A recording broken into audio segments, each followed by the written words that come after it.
What's up, grinders? Welcome to the final chapter of Graffiti Gate. I hope it's fucking over. Let's be honest, okay? I enjoyed the ride while it lasted, but it's gotten pretty ridiculous at this point, and I believe it's over. There is no way they can continue this beef on. They've both had their emotional unload onto their audiences, and I can see a clear winner. We can look at the numbers and find out who is the winner of this. Now, I always say in my videos that we shouldn't be, taking sides and stuff. We should be pointing out the good and the bad of both sides. But everyone fucking likes to see, the winners and the losers. And when it comes to the numbers, there is an actual winner and loser in this battle. And I'm going to show you those numbers because they're clear as day who won this round, okay? So I recommend these two creators, although this will never happen because there is a winner in this instance, but they should actually come together and work on some type of product together, like maybe something about the homeless or something, because I think that would be of benefit to both of them. But because there is a clear winner, that ain't going to happen. If I'm looking at this at the numbers, and trust me, both of them are looking at this from the numbers perspective. So, first up, what we can do is we can actually go straight up over to Social Blade. So, this is Social Blade, okay? Social Blade's a website. You can look into the stats of YouTubers and shit like that, find out what's going on behind the scenes. This is abroad in Japan's channel, okay? You can look at the long time history of his channel, and you can see that there's been a decline over the last year, which would kind of relate with his whole, feeling stress and stuff. He's kind of in a bit of a decline at the moment. He had a big bump here in 2024. Not sure what that's about. But anyway, let's go have a look at the stats. So you can see he dropped his last video around here, 200k views, 200k views, 100k views, and then started to fizzle off type of thing. And this is the beef video where he dropped his beef video. Look at this, 10k subs incoming, 20k subs incoming. That means he was not getting 10 that day, not 10 that day, not 10 that day. And in fact, in all of this time frame, he hadn't grown by 10k subs. This is kind of indicative of a channel that's stagnated. Okay, we saw the same type of thing with Metatron before he swapped over to politics. His channel was basically stagnated. It just kind of sat there. There was no growth. It wasn't really shrinking. It was kind of stagnated, okay? And then this beef, boom! He brought in the subs and he brought in the views. This was clearly a win for him in a lot of ways. One, he got subs and he got views. Now, there's actually here a chance that he starts making these videos more, because this has been highly fucking profitable for him, okay? Now, we're going to see how strong the YouTuber morals are for abroad in Japan moving forward, because if you start seeing him drop some more, call-outs here and there, you know that he's been lured by the money. But if he just goes back to doing what he's doing and, his subs, stagnate again and not much changes, then he's more in it for that type of content. So use this, if you're a supporter or a critic, okay, use this to watch him moving forward to see what he does. Because he's gone from $200 a day making in profit, 1.2k here after a big video drop, to 6k for a simple video. That's way, way more simple compared to, say, this video over here, okay? So this was highly profitable for him. So, how profitable was it for Oriental Pearl? This decimated her. This was really not profitable for her, okay? So, as you can see, straight up 10k sub loss. Now, you might be thinking, what? He gained 10 on the first day, and she lost 10 on the first day. Is that the same subs? I reckon some of them are, but also some of them aren't, because her original video, it was pretty shit, and I called it out. Like, it was unstructured, it was a mess, and it wasn't really in line with the type of content she'd been making up until that point, so that it was bad all around, and it costed her, okay? And you can see the next day following up, it didn't really help in any way, okay? And this was the video here, and it took 1, 2, 3, 4, 5 days for that 10k subs to drop, okay? And overall, views-wise, didn't really help her channel that much. So when it comes to money-wise, clear winner is abroad in Japan for this one, on the finance side. When it comes to subs, abroad in Japan, he was the winner. However, those subs came for the drama. We don't know if they're going to stick for, the type of content he normally makes. For Oriental Pearl, money-wise, let's have a look. What do we got? 600, 600, 700, 600? Not much. In fact, I would say she's been dropping, but also she's been dropping because she hasn't been making videos. And that's, I believe, because she's on holiday at the moment. So we can't really count that type of thing. So overall, You can look at the numbers straight up. There's a winner in this scenario. But if you look at the numbers on a general basis before this beef, okay, he was getting like 1.2k, 800, 400, 300, 300, 300, 300, you know, like look at those numbers, slowly dies off and then he drops another video type of thing. And I'm guessing it would have went to, 1.2k and then it slowly dropped off again. For her, on her day, she's like 800, 800, 600, 700, 600, 900, 600. She's making more money than him overall. Now, if we look at this on a month-by-month basis, she's making anywhere up to 16k a month. What was he making on a month-by-month basis? It doesn't... oh, wait. Yearly... okay, no. For some reason, it's not showing his monthly. Let's go have a look at the yearly then. So, 16 to 250k. 11 to 169k. So, overall, her channel is more profitable when it comes to AdSense. This does not cover sponsorships. Now, obviously, sponsorships can make a massive fucking difference. Like, I have no idea how much money they're making both behind the scenes. So, overall, from sponsorships, he may be making way more money than her, okay? So, we can't really judge the money side. But on an AdSense side, just, straight up how much money they're making from just YouTube ads, she's making more, but sponsorships, we don't know.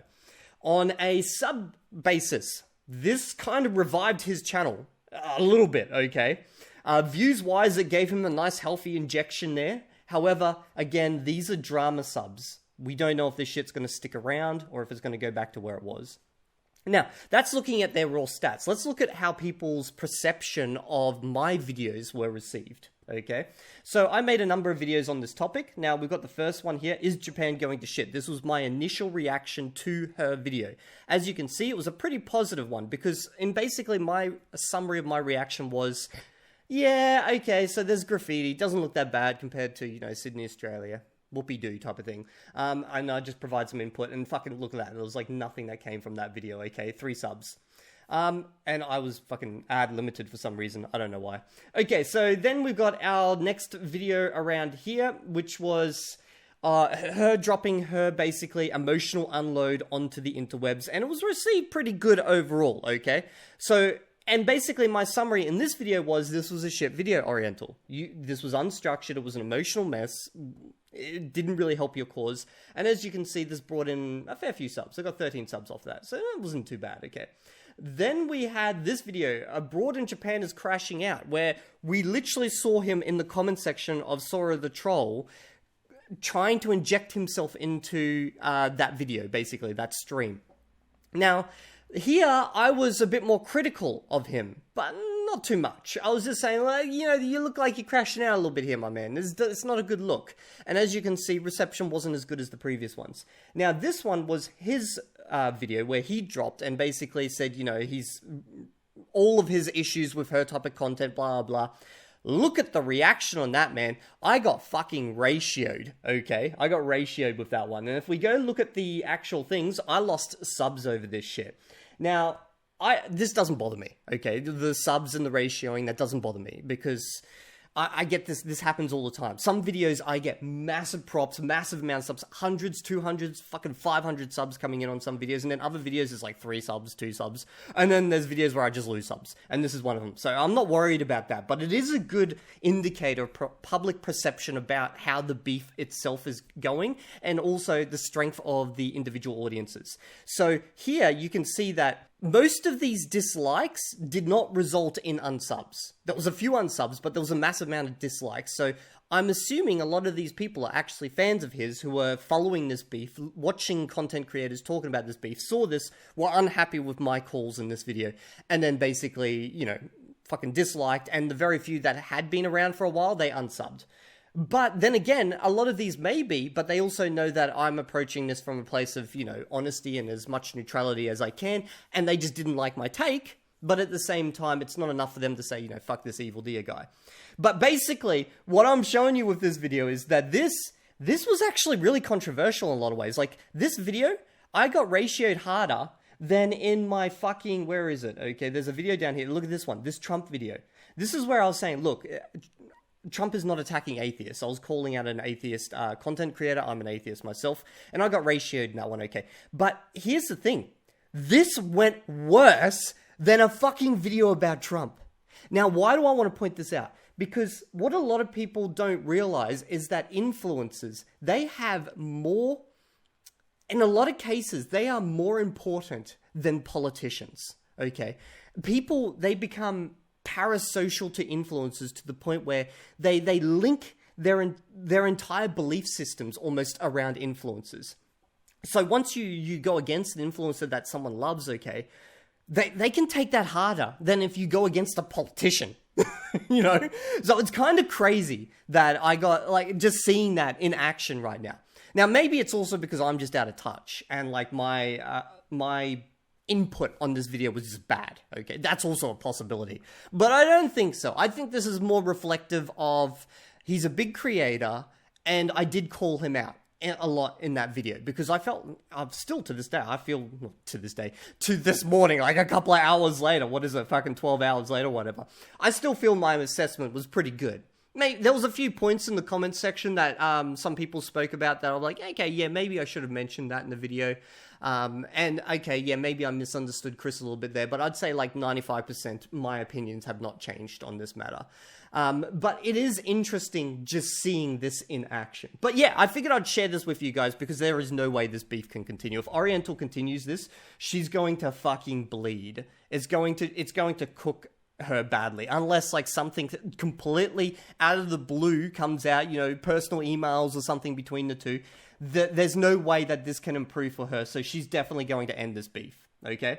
Now, abroad in Japan, I saw him in a Sora the Troll stream saying that he's over this as well, so I'm assuming that he's not going to continue this, so we're probably at the happy conclusion as much as we can be with this. And the best outcome would be if they actually work together, and I guarantee that would result in both of them massively profiting, but we're talking about YouTube personalities here. Stubborn heads are going to be stubborn, okay? They're going to be like, nah, fucking, there's no way, okay? And at the end of the day, their content is quite different, so it's like, it's just not going to happen. But yeah, we have a clear winner. Abroad in Japan won this round. That's obvious, okay? But will he be able to maintain this win? You know, will he be able to maintain this audience that he gathered from this? That's the curious part about this. And will this impact on the type of content he makes? We shall see. Anyway, I'd love to hear your thoughts on this whole situation. We're talking numbers game here. I'm not talking about the individual personalities anymore. We've done those videos. But yeah, I'm always, this type of shit always interests me because, like, you know, publicly what you see and what's actually happening behind the scenes sometimes can be quite different. Anyway, hope you all enjoyed this video. I'll see you all in the next video. I don't know, maybe that'll be me going out on the streets complaining about the fucking trash and graffiti here. Nah, I'm just joking. Yeah, okay, how am I going to end this one, Elmer? How should I threaten them? If you don't come back and sub to the channel, then I'm going to continue this beef. Yeah! You don't want me to continue, so sub to the channel. Okay, I'll see you all in the next video.